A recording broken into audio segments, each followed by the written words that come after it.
Coup de projecteur à présent sur un graffeur. Après Tokyo, après Bombay, New York, Philadelphie, c'est la ville de Saint-Denis qui accueille sur ses murs depuis quelques minutes une œuvre de l'artiste graffeur Psychose. Cet artiste de la rue mondialement reconnu a profité de l'exposition qui lui est consacrée dans une galerie du chef-lieu pour faire participer le public à la création d'une œuvre installée cet après-midi à La Fabrique. Reportage de... eh bien, vous allez voir le reportage à l'instant, je vous laisse découvrir. Ça n'y paraît pas au premier coup d'œil, mais ce qui est collé sur les murs de La Fabrique est un ange gardien de l'amour. Psychose, son créateur, s'inspire notamment des divinités indiennes pour proposer au public dionysien un message de paix.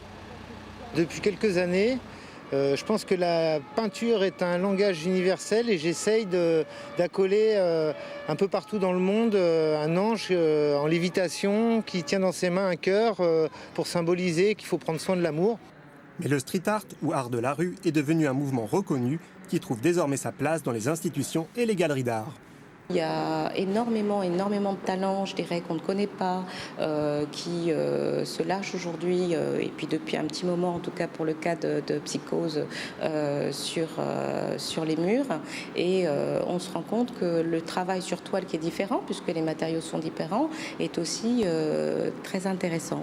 Si la galerie s'adresse aux collectionneurs, elle vise aussi à partager ses tableaux de street art avec le grand public et toutes les générations qui le composent, et pas seulement celles en pleine crise d'adolescence.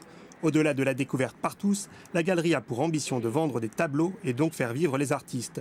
Une œuvre de Psychose coûte selon sa taille de 1 800 à 7 000 euros. Voilà, et nul n'est à l'abri d'un trou de mémoire. Ce reportage était signé Yann Lemoinic et Christian Krantz. Avant de refermer